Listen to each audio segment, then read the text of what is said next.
Hello বন্ধুরা, সবাই কেমন আছে? আশা করি সবাই ভালো আছে। আমি ভালো আছি। যে কুলের আচার করবো, সম্পূর্ণ ভিডিওটি দেখার অনুরোধ রইল।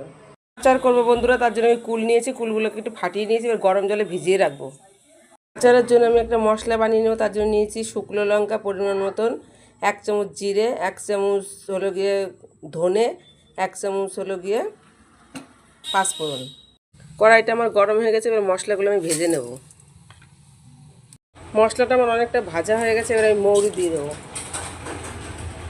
দিয়ে মশলাটা আমার ভাজা হয়ে গেছে, এবার আমি নামিয়ে নেব। ভিজিয়ে রাখা কুলটাকে এবার আমি আখের গুড় দিয়ে সুন্দর করে মাখিয়ে নেব। এইভাবে সুন্দর করে আমি মাখিয়ে নেব। গুড় দিয়ে আমি সুন্দর করে মাখিয়ে নিয়েছি। এবার কুলগুলো আমি কড়াই দিয়ে আচার বানিয়ে নেব। হয়ে গেছে বন্ধুরা, 1 চিমটি লবণ দিয়ে দিচ্ছি। এবার ভেজে রাখা মশলাটা দিয়ে দেবো। আচারটা আমার হয়ে গেছে বন্ধুরা, আমি নামিয়ে নিয়ে তোমাদের দেখাচ্ছি। এর আচারটা আমার হয়ে গেছে বন্ধুরা, দেখো কতটা সুন্দর হয়েছে দেখতে।